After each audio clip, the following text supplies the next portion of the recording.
Bhojpuri industry, ये सुनकर आपके दिमाग में कौन से वर्ड आते होंगे? सबसे पहले ढोढ़ी, जंघिया, बनियान, चोली, पेटीकोट, ये सब आपके दिमाग में आते होंगे। ये एक्चुअल में भोजपुरी नहीं, ये तो आजकल के भोजपुरी सिंगर जो अश्लीलता और फुहड़ता को बढ़ावा दे रहे हैं, ये शब्द इनके हैं। भोजपुरी इंडस्ट्री के ये शब्द नहीं है। भोजपुरी शब्द के मायने ही अलग है, वो संस्कृति और सभ्यता शालीनता से जुड़ा हुआ है। जब आपको कोई भोजपुरी सॉन्ग के बारे में बताता होगा तो आपके दिमाग में सबसे पहले ये सब सॉन्ग आते होंगे। सबसे पहले ये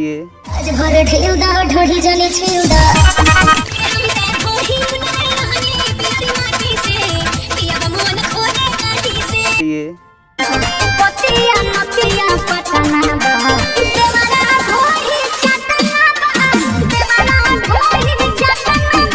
और ये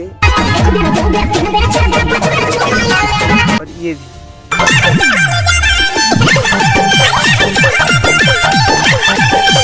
बट भोजपुरी में सिर्फ वल्गर सॉन्ग ही नहीं बनते, भोजपुरी में अच्छे शालीनता और सभ्यता वाला भी सॉन्ग क्रिएट होता है। पहले आप इसे सुनिए।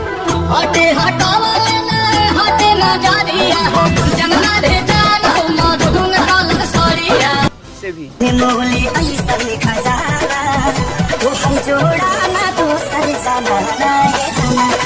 इसे भी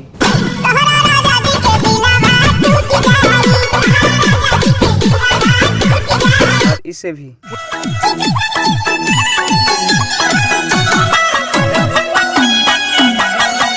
फिर भी ज्यादातर भोजपुरी सॉन्ग वल्गर ही आता है। दोस्तों, जहां तेलुगु, तमिल, मलयालम और कन्नड़ इंडस्ट्री इतना अच्छा कंटेंट पेश कर रही है, इन रीजनल फिल्मों की हिंदी डब वर्जन को इतना ज्यादा पसंद किया जाता है कि अब साउथ की इन फिल्मों को हिंदी में डब करके डायरेक्ट थिएटर में रिलीज किया जाने लगा है। भाषा नाम का बैरियर पूरी तरह से टूट चुका है। खासकर बाहुबली फिल्म ने तो इतने जबरदस्त कमाई करी कि साउथ इंडियन फिल्मों को बॉलीवुड के बराबर या यूं कहें कि बॉलीवुड से आगे लाकर खड़ा कर दिया है। वहीं भोजपुरी फिल्मों को तो खुद बिहार के यंगस्टर देखना पसंद नहीं करते। बिहार में दो तरह के थिएटर, जहाँ एक जगह टिपिकल भोजपुरी फिल्में लगती है, वहीं दूसरी टाइप के थिएटर में हिंदी डब हॉलीवुड फिल्में और साउथ की हिंदी डब फिल्में रिलीज की जाती है। जहां यूथ हिंदी फिल्मों को देखना प्रीफर करता है, वहीं मार्शल भोजपुरी फिल्मों को देखते हैं। यहाँ के ऑडियंस में फिल्मों को लेकर एक डिफरेंट ओपिनियन देखा जा सकता है। कभी भोजपुरी इंडस्ट्री में नहीं हुआ कि ऑडियंस एकजुट होकर किसी फिल्म को सपोर्ट करे। वहीं आप साउथ के चारों फिल्म इंडस्ट्री को उठाकर देख लीजिए, ऑडियंस अपने स्टार्स और फिल्मों को इतना सपोर्ट करती है कि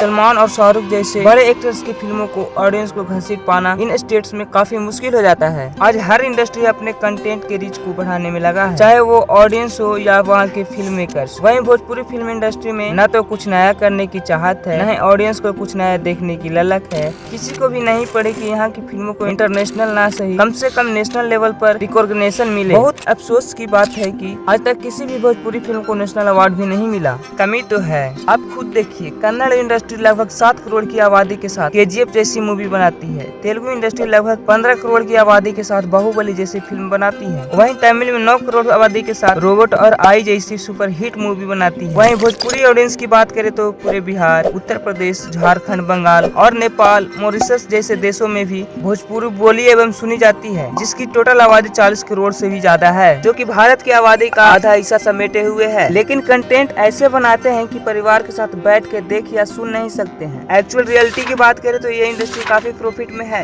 ग्रोथ रेट पर नजर डाले तो इस इंडस्ट्री ने पिछले साल के कंपैरिजन में 85% का ग्रोथ किया है। आज यह इंडस्ट्री लगभग 2000 करोड़ की हो चुकी है। ये फिल्में प्रॉफिट अच्छी कर लेती है, लेकिन कमी है बड़े विजन की। ना कोई मेकर्स बड़ी फिल्म बनाकर रिस्क लेना चाहता है और न ही कोई स्टार कास्ट एक्टर। सब जहां पर हैं वहीं खुश हैं। नहीं, आप खुद बताइए कि सुपर 30 जैसी मूवी अगर भोजपुरी इंडस्ट्री से निकलती तो क्या हम सपोर्ट नहीं करते? बिल्कुल करते। कितने IAS ऑफिसर निकले हैं यहाँ से, कितने क्रांतिकारी हैं बिहार के। बिहार का खुद का इतिहास है जिसके बिना भारत की कल्पना नहीं हो सकती।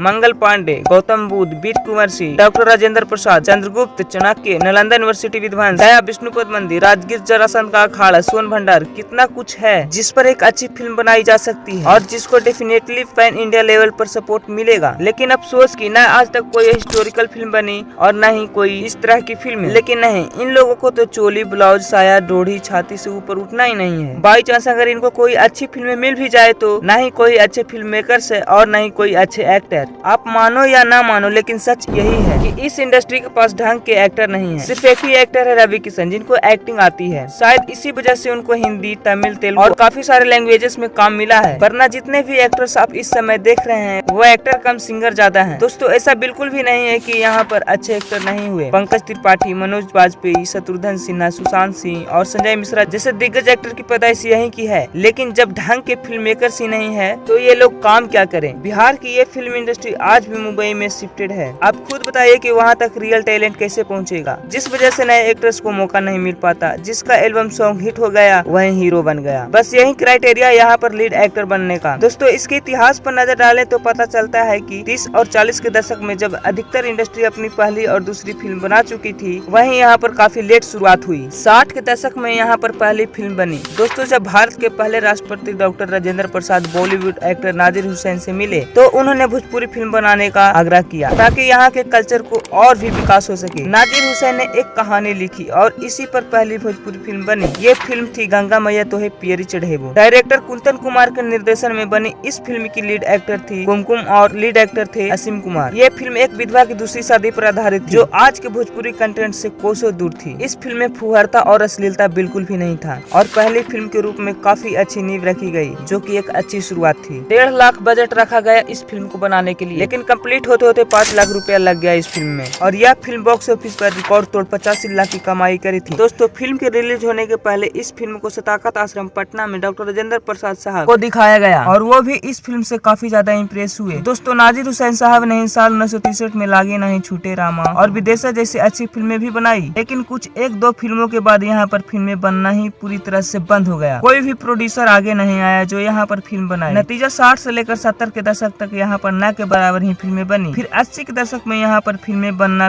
फिर से स्टार्ट हुआ और इन फिल्मों ने इंडस्ट्री का रूप ले लिया। शुरुआत में फिल्में काफी अच्छी थी, जिसमें माई, हमार भौजी, अमर सुहागन और चुटकी भर सिंधु जैसी फिल्मों का नाम शामिल है। ये सारी फिल्में अच्छे सब्जेक्ट पर आधारित थी और इन फिल्मों ने काफी अच्छी प्रॉफिट भी किया। साल 1982 में जब नदिया के पार फिल्म को भोजपुरी और अवध टच देकर बनाया गया तो पूरी इंडिया ने फिल्म को पसंद किया, जिससे साफ तौर पर पता चलता है कि अगर फिल्म अच्छी होगी तो हर जगह एक्सेप्ट की जाएगी। लेकिन फिर 90 के दशक आते आते भोजपुरी इंडस्ट्री फिर से खत्म होने के कगार पर आ गया। अर्ली 2000 में इस इंडस्ट्री ने फिर से रिवाइव करने की कोशिश करी। साल 2001 में सैया हमार फिल्म रिलीज हुई जो बॉक्स ऑफिस पर सिल्वर जुबली रही और इसी फिल्म से रवि किशन को सुपरस्टारडम मिला। इसके बाद पंडित जी बताई न हमार ब्याह कब हुई और ससुरा बड़ा पैसा वाला जैसी फिल्में जबरदस्त ब्लॉकबस्टर रही और इन फिल्मों ने अपने बजट का 10 गुना तक प्रॉफिट कमाया। जहां ससुरा बड़ा पैसा वाला फिल्म से मनोज तिवारी ने अपना डेब्यू किया और यहाँ पहली बार देखने को मिला कि कैसे एक सिंगर फिल्मों का हीरो बन गया और आज भी ये ट्रेंड ज्यों की त्यों चलता आ रहा है। खैर 2008 के आसपास रवि किशन और मनोज तिवारी इस इंडस्ट्री के टॉप एक्टर्स रहे और उनकी फी डे बाई डे बढ़ती जा रही थी। 2008 में 81 मिनट की एक शॉर्ट फिल्म बनाई गई जिसका नाम था उधेड़ बुन। इस फिल्म को सिद्धार्थ सिन्हा ने बनाया था और इस फिल्म को नेशनल अवार्ड भी मिला। यहाँ धोखा जैसी रियलिस्टिक फिल्में भी बनी, लेकिन फिर भी कंटेंट वाइज इस इंडस्ट्री का ग्राफ नीचे की ओर गिरता गया। इन फिल्मों को प्रॉफिट देखकर कई फिल्म मेकर सामने आए जिन्होंने फुहारता और अश्लीलता को बेस बनाकर फिल्में बनाना शुरू की। जनरली ये फिल्म चल जाया करती